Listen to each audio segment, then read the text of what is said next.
D'ici 30 secondes, va commencer la présentation de la plateforme en français. Je vous souhaite d'ores et déjà, au nom du groupe du Cascopie, la bienvenue à ce webinaire. Je vous rappelle que, outre le webinaire hebdomadaire, vous avez des séminaires qui ont lieu régulièrement sur les différents aspects du Cascopie, à différents endroits, que ce soit en Suisse ou à l'étranger, que vous pouvez aussi assister aux différentes présentations lors des events que nous organisons ici à Genève, et que pour toute question relative à du Cascopie et à la plateforme, je vous enjoins de nous appeler au niveau du conseil. Et au nom du groupe du Cascopie Banque et du Cascopie Europe, je vous souhaite la bienvenue dans cette présentation de la plateforme. Celle-ci commence maintenant et je vais vous présenter les différents aspects de la plateforme, de sa présentation, de comment l'appréhender et de comment visualiser au mieux l'organisation de la plateforme, l'utilisation en fonction de vos systèmes, de vos besoins et de ce qui correspond le plus à votre organisation propre. Partie principale, nous retrouverons les graphiques. Là, je suis sur l'euro-dollar en TIX, je peux le changer en 10 secondes et je peux le changer en 30 minutes. Facile à utiliser et nous allons voir comment utiliser chacun des graphiques, tant pour l'observation que pour le trading. Sur la partie gauche de la plateforme, vous disposez de tout ce qui concerne les passations d'ordre, que ce soit en direct sur le marché, des ordres placés ou des ordres conditionnels. Et nous verrons ce que vous pouvez utiliser par la suite. La troisième partie de la plateforme concerne la partie des rapports, et donc la position, le sommaire, les positions individuelles, les ordres en suspens et les messages qui vous confirment les connexions et passages d'ordre que vous aurez pour la suite. Le dernier onglet stratégie sera abordé sur d'autres présentations qui sont plus sur le trading automatique. Et la dernière partie de la plateforme est la ligne que vous retrouvez ici en bas, où vous avez l'equity, c'est-à-dire le capital que vous avez déposé sur votre compte, ce que vous pouvez utiliser sur le trading, la marge utilisée, donc, qui est le 1 centième de l'equity pour l'instant avec 0 position ouverte, cela signifie 0 equity utilisé, 0 profit, évidemment, et utilisation du levier, 0. La case simple clic ici est une case très très importante. Et je vous conseille vivement de l'utiliser en simple clic pour différentes raisons. Quand vous allez passer les ordres au marché, un clic, vous passez l'ordre. Ça, c'est la première chose. La deuxième chose importante, c'est que si vous mettez des ordres placés, on va avoir des ordres conditionnels, il se peut que vous attendiez un tout petit peu et qu'en fonction de l'attente que vous pourriez avoir, vous ayez un niveau de stop loss ou un niveau de take profit qui soit indiqué, et que si vous attendez un petit peu trop, en raison X ou Y, le fait de placer votre ordre déclenchera automatiquement son exécution et automatiquement l'exécution d'un stop loss ou d'un take profit. Alors que avec le simple clic, vous aurez toujours un rafraîchissement des cotations qui va se faire, et cela évitera, ou en tous les cas, réduira le risque d'une exécution non souhaitée ou d'une surexécution non souhaitée. Allons-y pour la partie trading. Ici, j'ai un compte qui est paramétré avec 1 million d'opérations. Je suis acheteur, je suis vendeur, je regarde ma courbe, je dis j'achète. J'ai fait un clic et j'ai passé mon ordre. Vous retrouvez cet ordre dans les rapports, soit en position sommaire qui vous dit un ordre de 1 million place la position individuelle et automatiquement les deux ordres de stop loss et de take profit qui ont été paramétrés sur la plateforme. Je vous expliquerai le plus simple pour pouvoir le faire. Dans les messages, je retrouve aussi l'instruction. L'ordre a été envoyé au marché, que le stop loss et le take profit ont aussi été envoyés, l'exécution et le paramétrage des différentes solutions. Je retrouve aussi sur mon graphique l'ordre sous la forme de cette petite flèche verte. Et si je fais un clic droit, je peux faire toutes les opérations qui sont proposées ici. Donc, clôturer la position, clôturer une partie de la position, la clôture conditionnelle, éditer le stop loss ou le supprimer, éditer le take profit ou le supprimer. Ce sont exactement les mêmes fonctionnalités que vous avez si vous faites un clic droit sur l'ordre lui-même. Vous pouvez fermer la position, fermer une partie de la position, vous occuper du stop loss, et on va s'occuper tout de suite du stop loss ici en faisant Edit. Et cela va nous permettre aussi de paramétrer un point important qui est le trailing step. Le trailing step, donc, est la possibilité pour vous que votre stop loss puisse continuer à progresser en fonction de l'évolution du marché. Le paramétrage minima de votre pas est de 10 pips, et ensuite incrémentation de 1. Précision importante, quand je déclenche mon pas sur mon stop loss, ce pas est déclenché au moment où je clique valider l'ordre.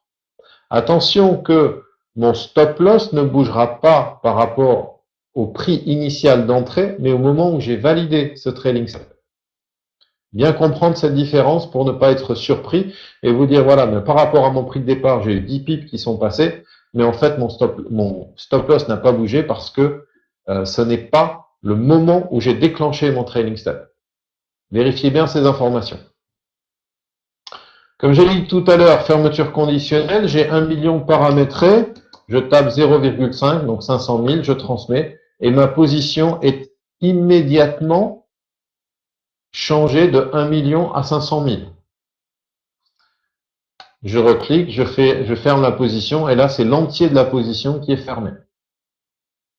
Reprenons les positions, et j'en prends plusieurs. Possibilité. Donc, toujours les messages, vérifiez que tout a bien été exécuté selon votre demande. Les ordres en suspens sont ici. J'ai mes 3 fois 1 million qui sont en position. Et vous dites, non, mais j'ai pas envie de gérer 3 positions, j'ai envie d'en gérer une.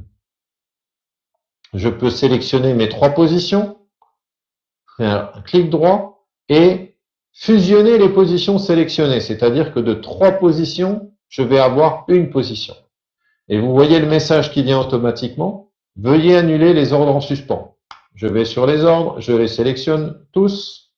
Clic droit, annuler les ordres sélectionnés. Et à partir de là, je resélectionne toutes mes opérations fusionnées. Et je me retrouve avec une position ouverte de 3 millions. Ce qu'on va retrouver ici. Si je rajoute une position, vous voyez que je suis en 4 millions et vous voyez que j'ai 2 positions ouvertes selon le système. On retrouve ici, une de 3 millions, une de 1 million. Même principe, si je veux fusionner mon 4 millions avec mon 3 millions avec mon 1 million, je supprime les ordres en attente et je rajoute les 2 positions, je les sélectionne, fusionner. Ceci est intéressant pour des positions dans le même sens, mais c'est surtout intéressant pour des positions en sens opposé. Et c'est ce que je vais faire tout de suite. Je vends une position. Que s'est-il passé? Quand j'ai passé mon opération d'achat, j'ai payé une commission. Quand j'ai passé mon opération de vente, j'ai payé une commission. Mais si je fusionne mon opération d'achat et mon opération de vente, je ne paye pas de commission supplémentaire. C'est-à-dire que si maintenant je venais à fermer mes 2 positions, je repaierais quelque chose. Et si vous regardez bien, j'ai fait ici à 1,31025, ça c'est mon achat moyen, j'ai vendu à 1,31050, ça veut dire que j'assure ici le gain de 2,5 pips entre mon prix d'achat et mon prix de vente, duquel je déduis mon achat initial et ma vente initiale. Donc là, c'est très important pour bien visualiser, parce que si on regarde l'autre position, vous voyez que si je revendais ici, je gagnerais 2,6 pips, mais de l'autre côté, je perdrais 0,7 pips. Donc, je prends mes 2 positions, clic droit, fusionner les positions sélectionnées, je retrouve ma position nette ici à 3 millions, et si je vais dans mon portefeuille et rapport de position, vous allez voir que cette position de 1 million long euro-dollar qui a commencé, était ouverte à 1,310250, fermé à 1,3105, j'ai gagné mes 250 $ et j'ai payé mes 47 $ de commission. Voilà la chose importante pour vous, pour bien vérifier chacun de vos rapports, chacune des opérations qui va se passer, et vérifier qu'effectivement tout corresponde à vos besoins et à l'entité de départ. Maintenant, comme vous l'avez vu tout à l'heure, j'ai fait un sacré mélange ici sur mes opérations, et ceci doit être mon opération de fusion. Et vous voyez qu'on les retrouve ici, une par une. Si je veux vérifier tout ce qui s'est passé, vous voyez, on retrouve là aussi chacune des opérations individuelles. Donc, à vous de voir dans votre organisation et visuellement comment vous voulez faire les choses. Ici, je vais fermer la position principale et vous voyez qu'on retrouve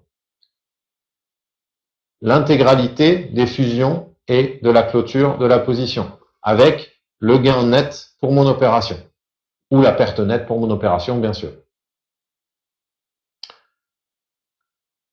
Vous m'avez vu jouer un petit peu avec les différents paramètres. Donc, même principe tout à l'heure pour passer un ordre. Je vais cliquer ici. Je peux faire exactement la même chose si je clique au-dessus de la courbe ou si je clique en dessous de la courbe. Et on va voir la différence au-dessus, en dessous avec cette partie à gauche de la passation d'ordre. Sur ma plateforme, je peux tout à fait dire je veux placer un ordre. Et je vais mettre un ordre de vente, mais j'ai envie d'être meilleur que le marché. J'ai envie, moi, en tant que client, de devenir le créateur du marché chez Dukascopy. Et vous voyez que là, je suis à 31,04, je suis un tout petit peu au-dessus, et je vais mettre, par exemple, un 4 ici, et je confirme. Comme ça. Vous voyez, ça bouge tellement vite. 4, je confirme. Mon ordre ici est valable pendant 1 minute. Ça veut dire que si dans la minute qui vient, mon ordre n'est pas exécuté, c'est-à-dire que si le marché ne remonte pas et ne touche pas, mon ordre sera annulé. Mais vous voyez qu'à l'instant précis où j'avais mis mon ordre, à 1,3104, j'étais au milieu de la fourchette et moi, client, j'ai pu mettre le prix du marché. J'ai pu devenir créateur de marché comme n'importe quel autre client sur la plateforme. Donc, en fonction de la liquidité, en fonction de vos besoins, en fonction de l'évolution du marché, vous pouvez tout à fait dire « je veux faire ça » ou « je veux faire ça ».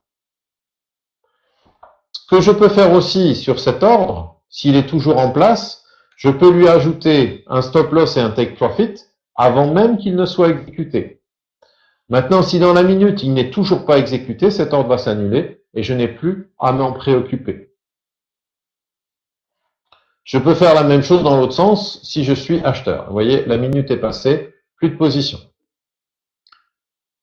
Je peux m'amuser de la même manière avec les ordres dits stop, limit ou market if touch.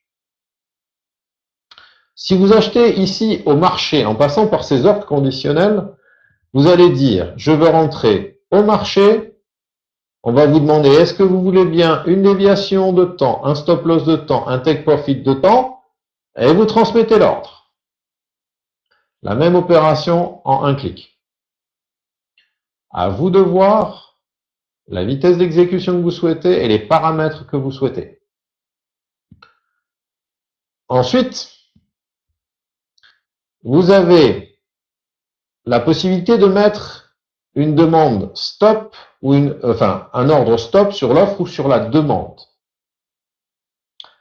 Pourquoi est-ce que je mettrai un ordre de ce type-là? Je vais mettre un ordre d'achat qui sera au-dessus de la courbe où je vais dire si le marché touche ce niveau-là, il va continuer à la hausse. À l'inverse, si je mets un ordre dit limit ou MIT, Market if Touch, je vais estimer que le marché va descendre jusqu'à un certain niveau, que s'il touche, ça va rebondir et ça va repartir dans l'autre sens. Donc, mettons ici une demande stop. On va la mettre ici à 1,3110 par exemple. On va la transmettre. Et je l'ai ici. Et je vais mettre de l'autre côté, je vais faire une offre limite Parfait. Voilà. J'ai paramétré ici sur mon graphique la possibilité que si le marché descend et que ça remonte, je sois exécuté, ou si le marché monte et vraiment continue de façon exponentielle, je sois exécuté. Maintenant, chose importante, je n'ai pas forcément envie d'être systématiquement ou d'être exécuté dans les deux opérations, dans les deux cas. Ce que je vais faire, je vais choisir ici mes deux ordres d'entrée. Je vais faire un clic droit et je vais les grouper au CO. Ça veut dire que si l'un est exécuté, l'autre s'annule. Et ça, vous pouvez le faire pour tous ces ordres dits conditionnels. Si un ordre est exécuté, l'autre ordre s'annule. Alors, pour information, pour les personnes qui suivent, si vous avez des questions ou des besoins, inscrivez-les dans le chat. Il y a le Guest103 et Andreas qui ont gentiment dit un bonjour. Si vous avez d'autres questions, n'hésitez pas. Je suis là pour vous répondre. Comme vous l'avez vu tout à l'heure, j'ai fait un clic droit et si je recommence, ici, je vais avoir une vente limite, un achat stop sur demande ou un achat stop sur offre. Je peux placer une offre ou je peux aller au marché. Si je fais la même chose en dessous du graphique, vous voyez qu'on inverse les propositions. Je fais un achat limite, une vente stop sur offre ou sur demande, placer une demande ou faire un achat ou une vente au marché. Si vous avez un doute sur comment passer l'ordre ou dans quel sens vous devez passer votre ordre, utilisez le graphique pour vous en souvenir. Si je veux repasser le même ordre d'entrée ici, je fais un achat limite et automatiquement, ça se paramètre en dessous du graphique. Autre point, si je clique à ce niveau-là, donc 1,30,95, ou si je clique ici 1,30,99, le graphique sera intuitif sur l'endroit sur lequel vous allez appuyer pour placer votre ordre. Donc, en fonction de l'évolution, oui, je peux me placer au plus proche du marché.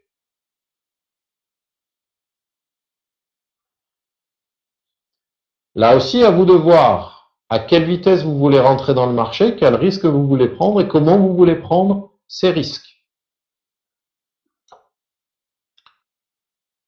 À chacun des ordres, vous pouvez rajouter automatiquement la déviation, le stop loss et le take profit. En concernant les ordres dits stop, je vous conseille de garder un minimum de déviation, de slippage, sur votre ordre. Pourquoi? Si on avait vraiment un mouvement extrêmement rapide et violent au moment où on irait toucher cet ordre d'entrée ici stop, si on avait un saut au niveau des opérations, au niveau de la courbe, ce qui peut arriver, si vous ne laissez pas une marge de fluctuation suffisante, vous pourriez ne pas être exécuté. Attention à ne pas confondre avec l'ordre dit de stop loss, où là, quel que soit le niveau auquel le marché va bouger, dès que le prix est atteint, vous serez exécuté au premier prix disponible. Qu'il y ait zéro de déviation positive ou une déviation négative. À chaque fois, vous serez exécuté quoi qu'il arrive. Sur un ordre stop, pas forcément. D'où l'importance de laisser un minimum de fluctuation.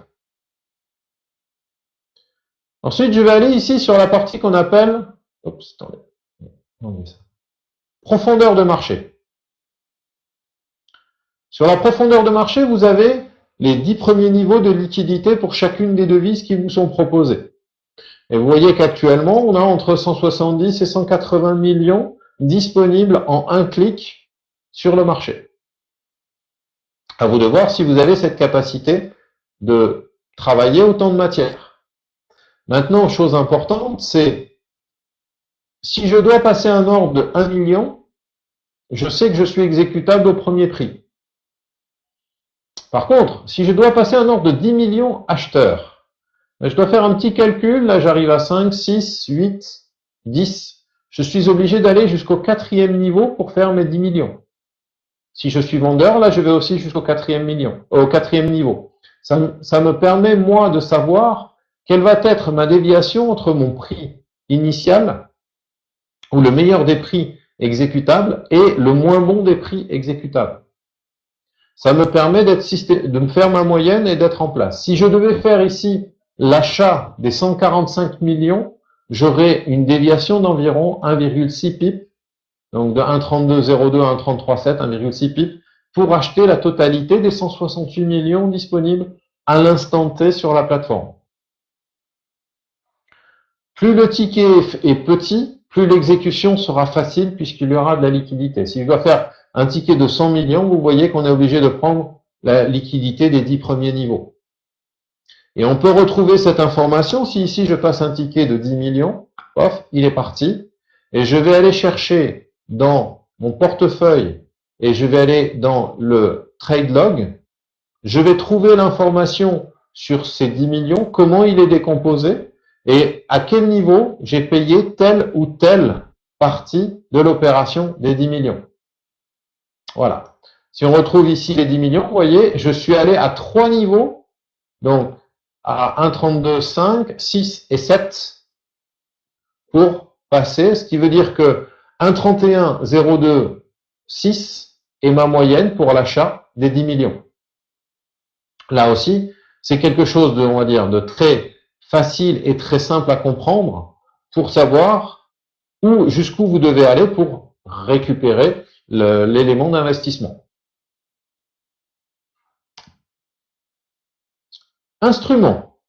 Ça, ce sont tous les instruments que vous avez disponibles pour le trading. Pour les ouvrir, vous faites clic droit sur instrument et vous faites ajouter un instrument. La liste est vide parce qu'ils sont tous déjà paramétrés. Si pour l'instant, si c'est la première fois que vous ouvrez la plateforme, utilisez ce système et vous pourrez sans aucun problème le faire. Maintenant, ce qui m'intéresse, c'est de traiter sur l'euro-yen et sur l'euro-dollar. Qu'est-ce que j'ai fait? J'ai fait un simple double-clic sur la paire de devises qui m'intéressait et j'ai passé l'opération nécessaire. Je peux passer tant mes opérations ici sur l'euro-yen que sur l'euro-dollar que sur l'euro-yen. Et on retrouve toutes les opérations sur la plateforme.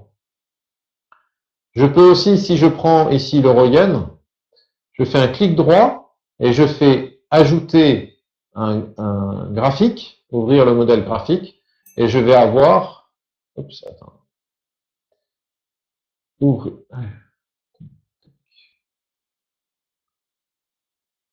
voir le graphique. Voilà. Ce qui fait que je peux avoir mon euro-dollar, mon euro-yen, et je peux traiter mes opérations indifféremment. Comme vous l'avez vu, ces fenêtres sont parfaitement interchangeables, modulables, et vous pouvez passer les opérations comme on vous semble. Une fois que j'en ai fini avec le graphique, je le ferme et je le réintègre. Si j'en ai fini ici avec ma fenêtre spécifique euro-yen, je la ferme. Même principe, si je vais ici, outils, aperçu de marché, je peux aussi rajouter tous les instruments que je veux et à partir de là, traiter sur tous les instruments que je veux. Et je retrouve l'ordre que je viens de passer sur le sterling yen que je retrouve ici. Tout est parfaitement connectable, tout est parfaitement utilisable. À vous de voir justement dans quelle mesure et comment vous souhaitez utiliser ces différents éléments et ces différents critères.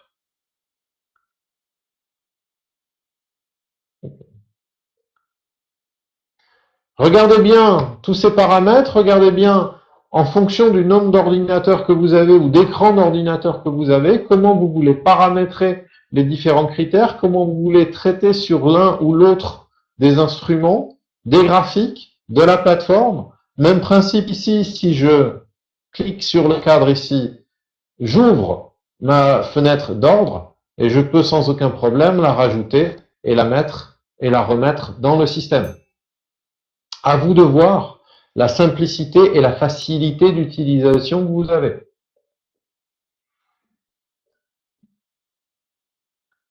On va venir sur l'espace de travail à la fin. Ça va être la dernière présentation. Que puis-je faire d'autre sur mes graphiques?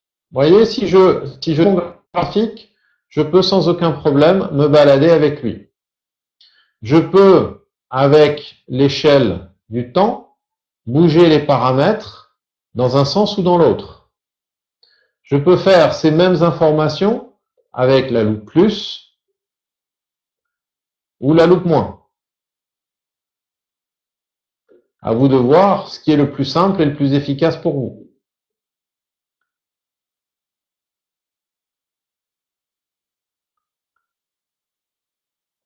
Ce premier icône nous permet de revenir au dernier prix.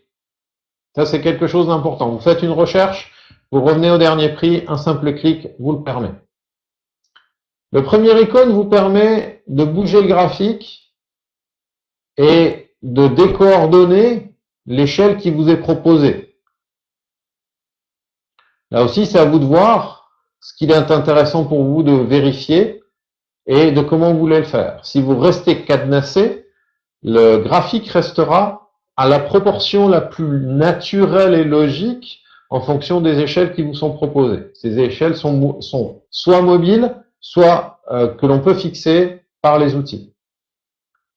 Le premier plus, donc le moins, si je vais chercher sur la première loupe, je peux dire, ben voilà, qu'est-ce qui s'est passé, par exemple, il y a à 8 heures du matin, GMT. Je regarde, je vais chercher les 10 secondes qui précèdent et les quelques secondes qui suivent.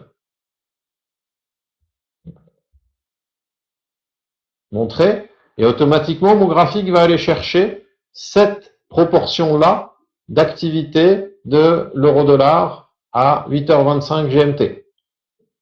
Vérifiez, faites vos recherches, bien évidemment. C'est toujours ça qui va être votre recherche. Voilà, j'ai mes 10 secondes avant, mes 10 secondes après, à 8h25.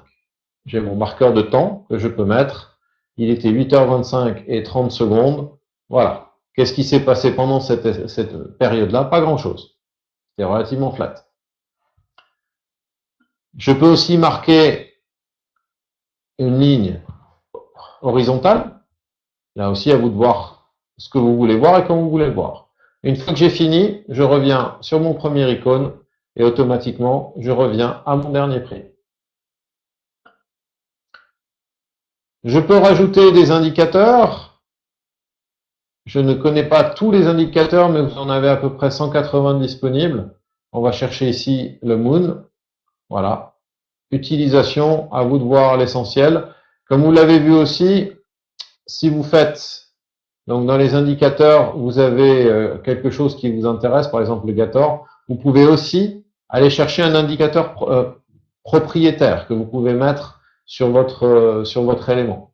Après, bien évidemment, en fonction de chacun des éléments que vous allez avoir, la visibilité du graphique sera plus ou moins efficace, utile et pratique. À vous toujours de voir, en fonction de votre disposition et des graphiques que vous avez, et surtout des écrans que vous avez, ce que vous pouvez le faire et comment vous pouvez le faire pour vous permettre la meilleure lecture possible et la meilleure analyse possible ensuite pour le trading. Au niveau des différentes formes, vous pouvez rajouter tout un tas de choses. Vous pouvez rajouter une ellipse, par exemple. Des dots. Voilà. Et en critères. Fibonacci, bien sûr, on a les éléments habituels d'analyse. À vous de voir comment vous voulez le mettre et sous quels critères.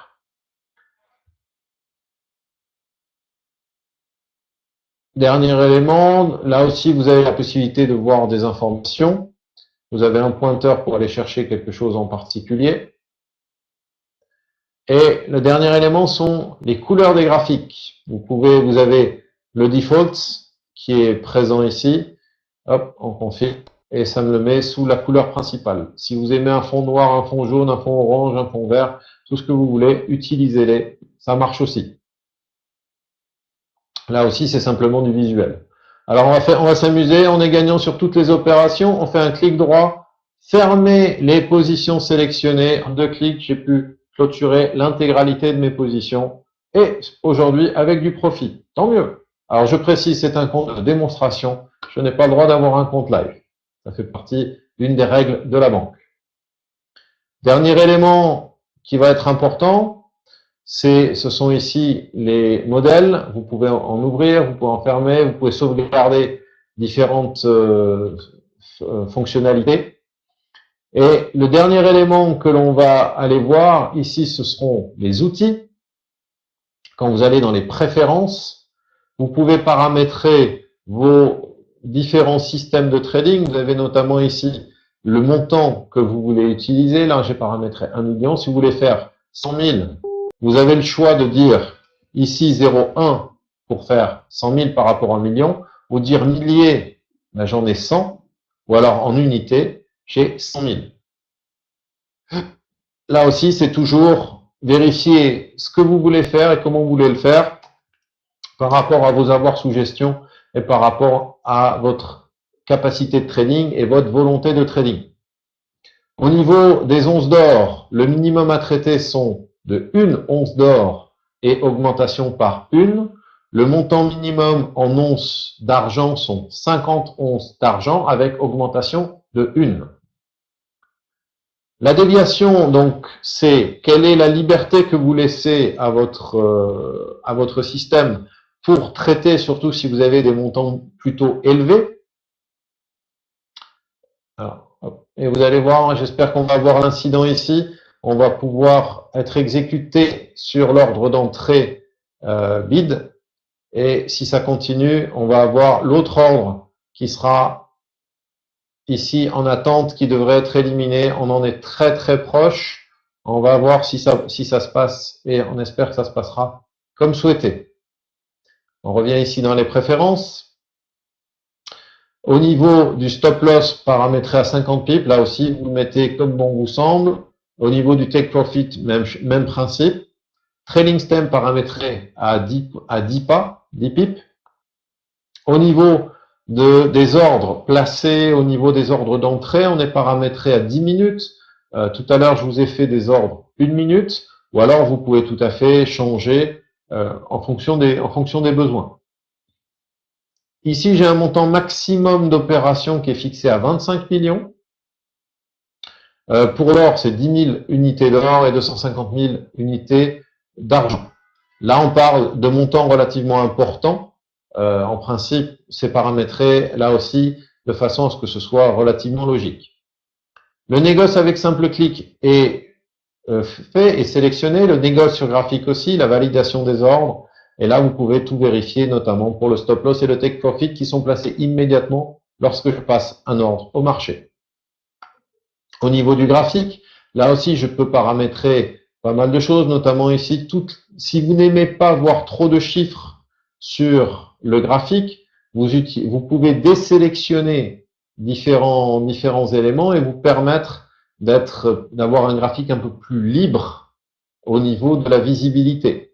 Il sera peut-être moins facile d'utilisation après. Ça, c'est à vous de voir en fonction de vos besoins.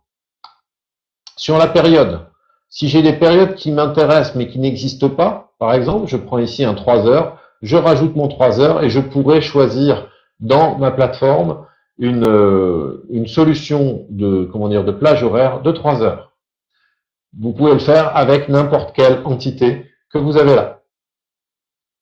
Si une entité ne vous intéresse plus pour une raison X ou Y, voyez, le 15 minutes ne m'intéresse pas, je le renvoie à la maison.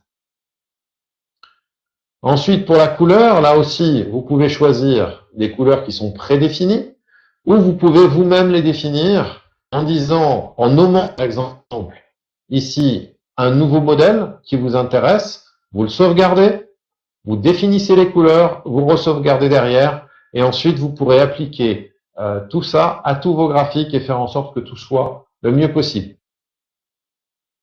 Chose importante, quand vous avez configuré votre plateforme du mieux possible, vous allez la sauvegarder dans l'espace de travail, qui est ici. Et là, on retrouve tout ce qu'on a marqué, tout ce que l'on a indiqué sur la plateforme. Une fois que vous avez tout paramétré, que ça correspond vraiment à votre besoin et à votre visibilité et à ce que vous voulez voir systématiquement à chaque fois que vous revenez sur la plateforme, vous allez ici Fichier, sauvegarder la configuration comme, Et une fois qu'elle est sauvegardée, automatiquement, vous pourrez aller la rechercher par la suite. Par contre, dans mes outils, préférences, j'ai gardé ici, hop, une sauvegarde quand je quitte la plateforme et une sauvegarde automatique de l'espace de travail toutes les 3 minutes. Attention à votre configuration préférée. Elle pourrait être changée, elle pourrait être modifiée. Donc, vérifiez bien ce que vous voulez conserver et comment vous voulez le conserver. Ça, c'est très important pour vous. Pour moi, j'ai fini la présentation intrinsèque. Si vous avez encore des questions, n'hésitez pas à me les poser, je suis là pour vous répondre avec un grand plaisir. Si vous n'en avez pas, comme je vous l'ai dit tout à l'heure, appelez votre responsable de clientèle, venez assister au séminaire que nous organisons dans les différents endroits. Et si je ne me trompe pas, on va... Hop, je vais essayer de vous le montrer. Voilà. Quand vous êtes ici sur le site de Ducascopy, vous allez à séminaire et webinaire, et vous voyez qu'on a des séminaires qui sont prévus à Hong Kong, à Genève, à Saint-Pétersbourg, je pense, à Hong Kong et à Genève. Et ensuite, tous les webinaires que nous avons régulièrement. En ce qui me concerne, la présentation est finie. Si vous avez quoi que ce soit, quelques questions que ce soit, faites appel à nous. C'est avec un grand plaisir que nous répondrons à vos demandes. Je vous souhaite une bonne semaine, un bon trading et au plaisir de vous avoir une prochaine fois comme spectateur et éventuellement comme client. Au revoir.